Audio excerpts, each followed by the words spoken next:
Desde el tiempo de las persecuciones romanas, ya se usaban las catacumbas para los entierros,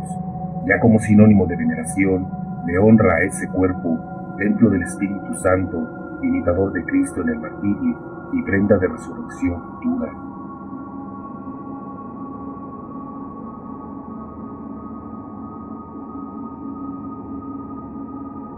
Además, allí en tiempos de persecución se solía celebrar el culto. Tenían la ventaja de que los paganos no entraban a aquellos sitios llenos de muertos, lo cual era un buen recaudo para los cristianos. La costumbre vigente todavía de poner reliquias de mártires o de cualquier santo en los altares viene de ese recuerdo de celebrar la misa sobre los sepulcros martiriales. Pero no solo en los tiempos de persecución, sino después también siguieron siendo visitadas para honrar a los santos allí enterrados. San Jerónimo, por ejemplo, las visitaba todos los domingos cuando estaba en Roma. Allí meditaba y oraba. También San Paulino de Nola narra cómo vio el cuerpo de San Hipólito en el cementerio de Santa Ciríaca y que de allí se decía la misa y se besaba el sepulcro, especialmente cuando se recordaba el dies de Talis, o sea, el día de nacimiento para el cielo del santo en cuestión. Está claro que esto era para los más conocidos o identificados, porque de muchos no se sabía nada. El mismo San Paulino cuenta cómo vio una fosa con más de 60 cuerpos, de los que nadie sabía nombres ni tipos de martirio.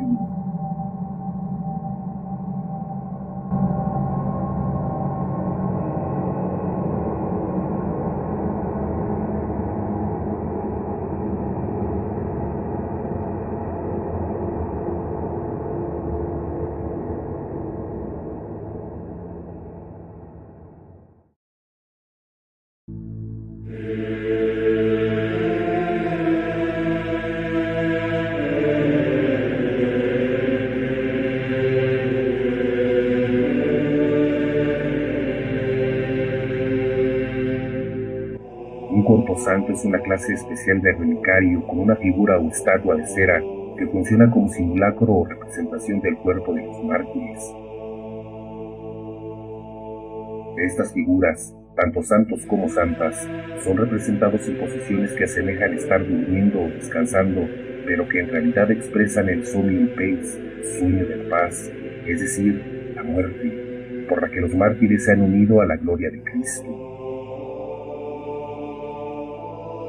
Pero las mencionadas figuras no son solo estatuas devocionales como las de cualquier templo, ya que lo que las hace tan especiales es que en su interior guardan las reliquias,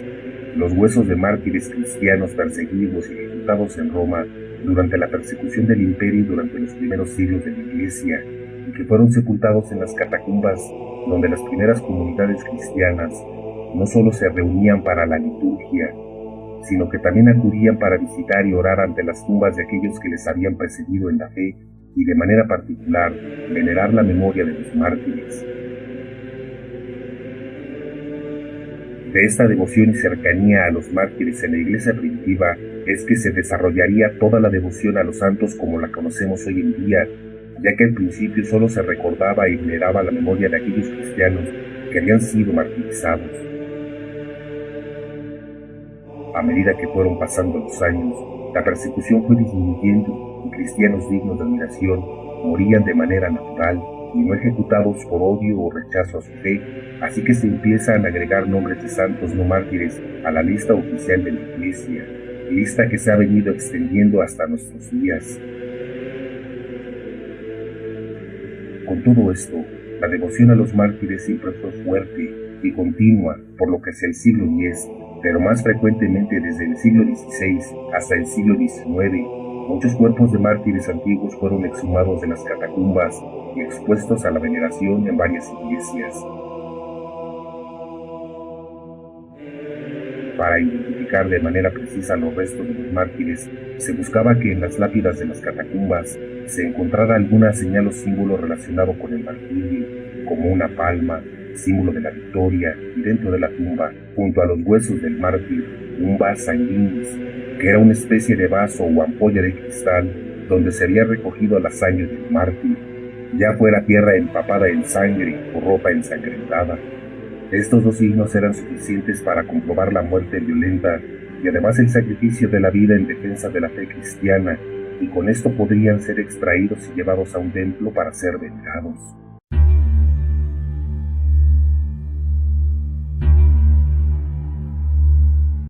Algunos de estos mártires tenían su nombre tallado en latín en sus lápidas, pero de muchos no se encontraron los nombres, por lo que la Iglesia dispuso que fueran nombrados por alguna virtud cristiana: fe, esperanza, caridad, templanza, etc. Los esqueletos de estos mártires se disponían según el lugar y devoción de cada lugar. Por ejemplo, al norte de Europa, en especial Alemania, se solía dejar los esqueletos completamente a la vista en urnas de cristal, pero los huesos cubiertos con gemas y piedras preciosas, mientras que en los países del sur del continente se formaría la imagen de los corposantos, envolviendo los huesos en telas, revistiéndolos con ropajes que representaban a jóvenes de la época romana, mientras que cabeza, brazos y piernas eran cubiertas con cera y moldeadas para parecer cuerpos en descanso, pero que mostraban claramente los signos del martirio, como heridas profundas o cortadas en el cuello o alguna otra parte del cuerpo. A muchos hasta con pelucas, joyas y piedras preciosas se les llegaron a adornar. Es normal también ver en muchas de estas figuras o simulacros una abertura o ventana en la cera para dejar expuesto algo de los huesos del mártir y así comprobar que no se trataba solo de una imagen común y corriente, sino de un cuerpo santo.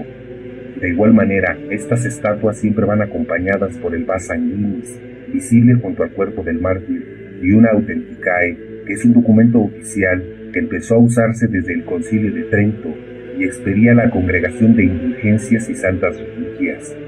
En este documento se especificaba muy claramente el nombre del santo o santa mártir, la catacumba de la que había sido extraído y una descripción detallada de la urna relicario que lo contenía.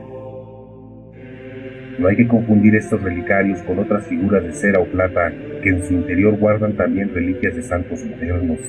Para que una de estas estatuas de cera con huesos en su interior se pueda considerar corpo santo, debe contener las reliquias de un santo mártir extraído de las catacumbas romanas entre el siglo X y XIX y llevar su respectiva vas sanguinis y autenticae. Por lo tanto, cuerpos de santos de la Edad Moderna, revestidos sus huesos también en forma de imagen yacente y cubiertos con plata o cera, no pueden ser considerados corpos santos. Gran parte de estos relicarios se quedó en Europa, la mitad de ellos en Italia y el resto repartidos en otros países como Francia, España, Alemania, y algunos pocos fueron enviados al continente americano, por lo que no es muy común ver esta clase de relicarios fuera del viejo continente. Es triste decir que muchos de estos relicarios, tan ricamente confeccionados, se han perdido con el pasar de los siglos. Por ejemplo, en España, durante la Guerra Civil y la persecución de la Iglesia, muchos de estos relicarios fueron quemados. En la actualidad, ya no son muchos los relicarios con corposanto que generan devoción entre los fieles. En muchos casos se han quedado en iglesias, santuarios y basílicas como meras curiosidades. Esto los que han tenido más suerte, porque hay muchos más que han sido guardados o almacenados en sacristías o cuartos privados donde son víctimas del polvo y el olvido. Finalmente, cabe señalar que estos santos mártires en las urnas, cubiertos de cera, no contaban con una fiesta o memoria litúrgica propia, inscrita en el calendario universal, y solo eran venerados en los templos, donde se encontraban uno de estos relicarios. Por lo general, se escogía la fecha de la llegada del relicario a esa iglesia para celebrarlo cada año. Aún así, la iglesia nunca ha querido olvidarlos, y para celebrar la memoria de todos estos mártires con nombres e historias desconocidas, se ha propuesto el 30 de junio, memoria de los santos protomártires de la iglesia romana, y el 1 de noviembre, día en que se recuerda a todos aquellos que ya hacen parte de la Jerusalén celeste y gozan en la presencia del Señor.